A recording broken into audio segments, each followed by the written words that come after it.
Olá, pessoal! Bem-vindos ao canal A Ler Audiobook Além das Páginas.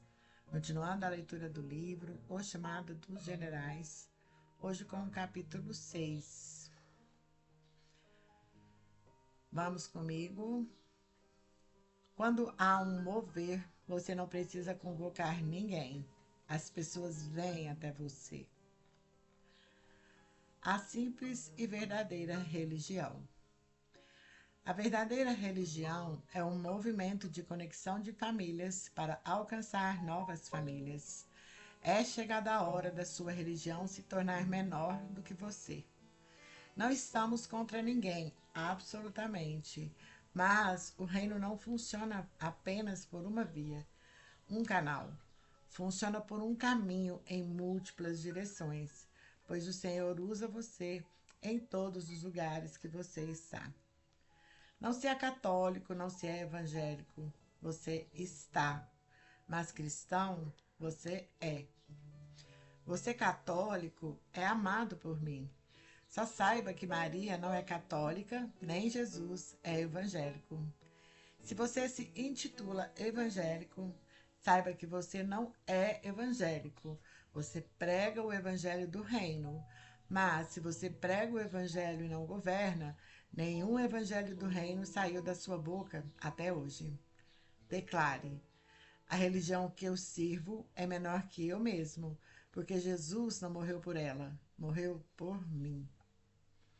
Eu sei que os mais velhos na fé estão preocupados comigo, mas não se trata de falar mal um do outro. Minha intenção não é discutir doutrina, mas fazer você entender sobre o reino. É hora de ressignificar isso. A verdadeira religião está em Tiago, capítulo 1, versículo 27. Cuidar dos órfãos, das viúvas, dos necessitados e dos estrangeiros. Você tem feito isso? Religião não salva nem manda ninguém para o inferno. É hora de ressignificar. Você pode se questionar: por que cuidar dos órfãos e viúvas? Porque faltou um patriarca a eles. Quando se tira o patriarca, há o desmonte da família. E a verdadeira religião é a família. É um movimento de conexão de famílias para alcançar novas famílias. Existem igrejas maravilhosas que há 20 anos têm o mesmo tamanho e não crescem. Igreja que não cresce não é igreja, virou um clube social, uma confraria. Uma igreja verdadeira é impossível de não crescer, pois o objetivo dela é juntar famílias para resgatar outras, não importa de qual igreja você faça parte. O Senhor me pediu para tirar rótulos, a fim de que eu chegasse a lugares que a igreja institucional nunca vai chegar. Até hoje eu não me considero fora daquilo que eu construí por 20 anos com o pastor Aloísio e o pastor Naor. Devo assumir. Mas o Senhor me chamou para jogar do lado de fora, para sentar a mesas que, se eu fosse pastor, jamais sentaria. Não é culpa minha, foi Ele quem me chamou.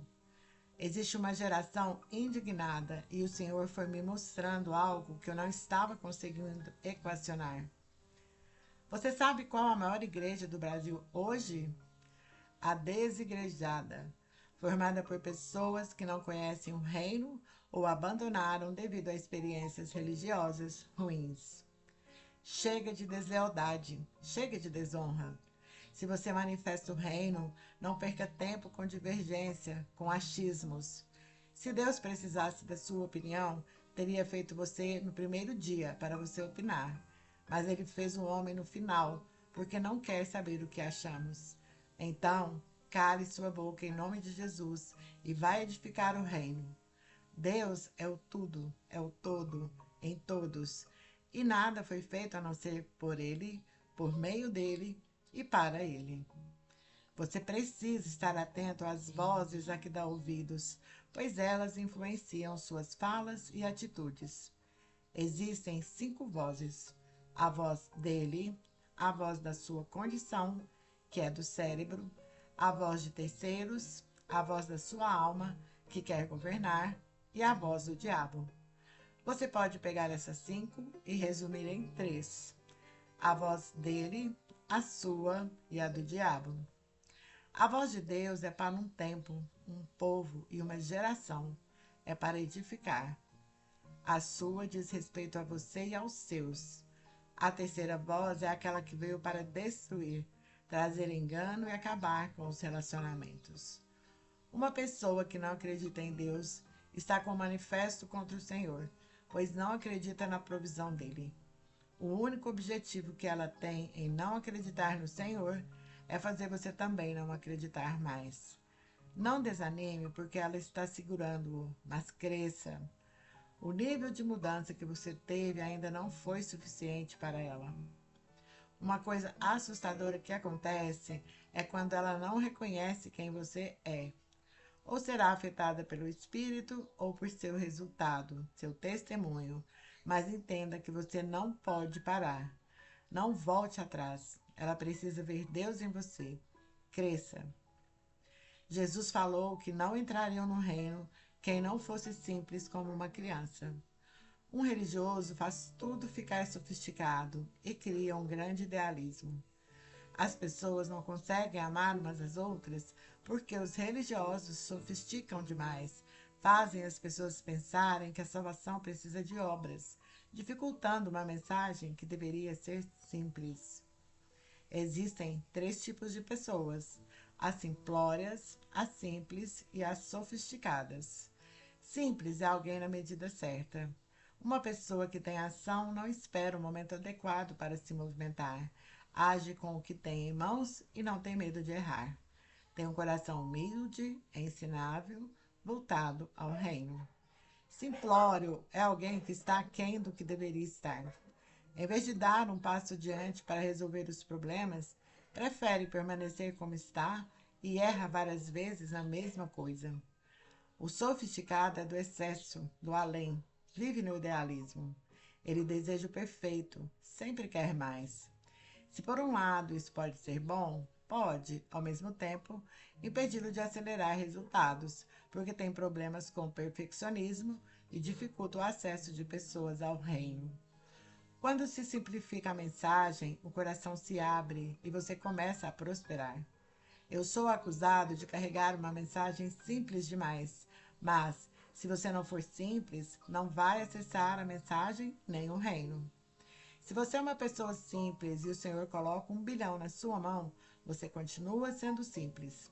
Certa vez, eu vi um amigo bilionário e sua esposa abraçarem e beijarem com muita ternura suas colaboradoras.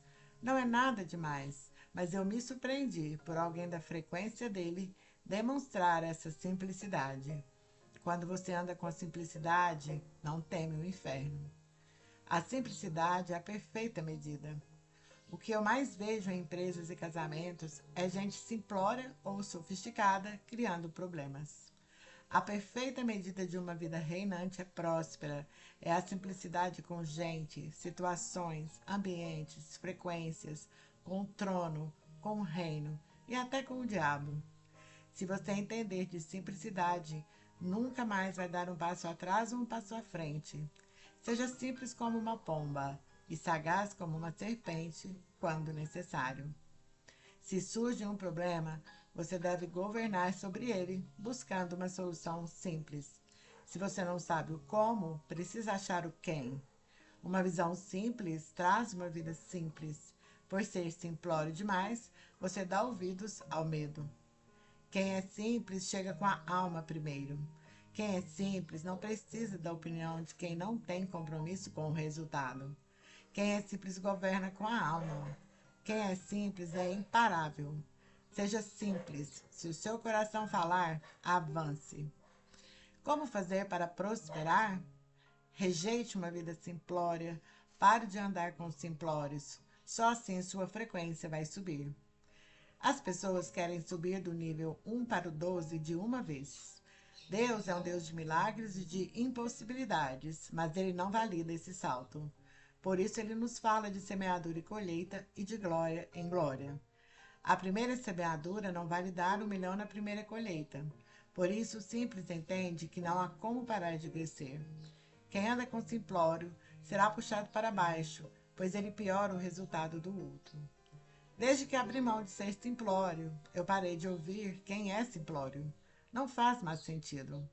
Diversas pessoas tentaram me fazer parar, mas quando eu via que faziam parte de outra categoria, de outra tribo, falei que não teriam mais espaço na minha cabeça e coração. Se quando alguém fala de prosperidade você se irrita, é porque você é simplório. Quem é simples fala. Que o Senhor continue o abençoando. Se você é simplório, possivelmente diz: deixe de ser arrogante. E se é sofisticado, Deus só escolheu você. Há uma diferença entre o esforço humano e o favor de Deus. Quando você é simplório, não enxerga o favor e vai na força do seu braço. Humilde é quem reconhece os outros, não quem abaixa a cervical. É reconhecer alguém que é maior do que você, alguém que veio primeiro que você, alguém que o ensinou. O simplório acha que quem tem um coração simples diante de Deus é humilde. Os simples não entregam o coração para aquilo que não vale a pena e prosperam mais rápido. De tudo que você precisa guardar, guarde primeiro seu coração. É o suficiente. A sua alma sabe o que você veio caçar aqui, mas você foi ensinado a ser escasso. Você tenta prosperar, mas está instalando o driver da pobreza em sua mente. Entenda, sua mente tem uma grande camada de frequência e aquilo que você acredita já é. Minha intenção é só que você governe e vá cuidar da sua vida. Se você der conta de fazer isso, é o suficiente. A boa instrução, positividade, acreditar e orar por si só não mudam sua vida. Apenas a ação é capaz de transformar. Um dia, as pessoas amaram tanto o pastor Aloísio e deram um carro a ele, uma Mercedes esportiva. Meu coração naquele dia ficou contaminado. Apesar de amá-lo, eu não achava que ele merecia, que não era justo que pastor tinha que sofrer. Rogério, ex-padre, quebrou o voto de pobreza. Eu ensinei-lhe que pobreza é improdutividade e contei como foi que Francisco criou esse voto. Uma pessoa não conseguia falar com o Papa, então ela ficou no chiqueiro para ser vista. E o Papa, vendo um cara rolando com os porcos, o deixou entrar. Dali em diante, criou-se um movimento de negar a riqueza para chamar a atenção. Você pode negar a si mesmo, mas não pode negar com quem ele é, e ele é a riqueza. Eu não sou moralista nem sou de cobrar o comportamento de ninguém. Mas, quando se anda pelo Espírito, o Espírito Santo estremece você. O problema é que grandes homens de Deus, para reproduzir o Espírito Santo dele, cobram você para andar na linha, mas quem o toca é o Espírito Santo. O chamado é descoberto no caminho e não no início da caminhada. O Senhor sabe exatamente para que chamou você. Seja simples, e a cada passo que você der, o Senhor irá exponencializar seu passo. É hora de ter experiência de caminho, esquecer a porta. É hora de viver de decisão, esqueça a condição. É hora de parar de se importar com aquilo que não faz sentido e meter o pé no acelerador para aquilo que você foi chamado. É hora de diminuir a força do seu braço e entrar no favor dele. Os três Josés. Existem três Josés na Bíblia. O primeiro José, José do Egito, foi coroado por seu pai com uma túnica colorida para salvar Israel. Israel é o novo nome do pai dele, que foi mudado de Jacó, suplantador, trapaceiro, para campeão de Deus. Israel não era apenas Jacó, mas uma nação, porque toda família é uma nação. O segundo José é o pai terreno de Jesus. Pouca coisa se falou sobre ele, mas ele tinha o mesmo chamado do José do Egito, salvar Israel. O terceiro José é José de Arimateia, senador, homem influente, discípulo oculto de Jesus. O chamado dele? Salvar Israel. Esse é o ministério de José. Minha mãe lia para mim a história de José do Egito todos os dias. Ela não aguentava mais contar aquela história, mas eu só queria ouvi-la. Você não sabe o investimento que é isso na vida de uma criança. Por tantos anos, minha mãe escrevia provérbios e colocava na minha lancheira, tanto que hoje em dia eu não consigo mais me apartar dessa palavra, do tanto que eu amo a sabedoria. Ela foi usada por Deus para implantar a palavra no meu coração, antes mesmo de eu me converter ao Evangelho de Jesus. Eu me lembro de um dia, em 1998, aceitar a Jesus como meu Salvador, mas eu lembro que nos meus 5 anos, 6 anos, ela contava essa história de José e eu me apaixonei. No dia em que meus irmãos da igreja local se levantaram contra mim, eu chorei muito. A Carol me viu chorar várias vezes e sei que não foi por maldade deles. Quando o Senhor coloca uma mensagem no seu coração, você precisa sair de casa, levá-la a outras pessoas. Eu orava várias vezes, questionando por que as pessoas que eu mais amo estavam me perseguindo, e o Senhor falou que estava me chamando para sair dali. Um dia, na última vez em que me sentei em um culto na igreja, um irmão virou para mim e falou: Você vai ser perseguido. Não sei por quê, mas o Senhor mandou eu lhe falar. Irmão, seu ministério é o maior que eu já ouvi falar até hoje. E acabou. Você não vai entender mais nada do que eles falarem. Quando ele acabou de falar isso, eu virei para frente e não entendi o que estava acontecendo mais. Não entendi o que a pessoa lá na frente estava falando. E o Senhor falou: Pode ir embora. Acabou o seu tempo aqui. Eu era convidado 5 vezes por dia para pregar numa igreja, e todas as vezes em que pisava numa igreja, o Senhor me fazia passar vergonha, pois me perseguiam e se levantavam contra mim. Na última igreja em que preguei, eu não falei nada de errado. Preguei pisando em ovos para ser aprovado e os irmãos me aceitarem, mas mesmo assim fui duramente criticado. Eu questionei o Senhor sobre o que eu deveria fazer, e novamente ele me disse para não pisar mais dentro de uma igreja.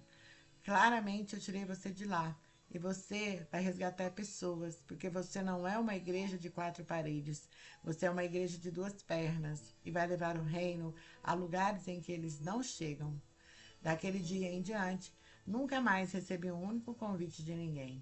Aquilo me doeu muito, eu fiquei ofendido, e Deus disse: Você não entendeu ainda para que eu o chamei. Eu o chamei para salvar Israel e você ficou ofendido. Se José ficasse ofendido, o que iria acontecer? Pedro também ficou ofendido.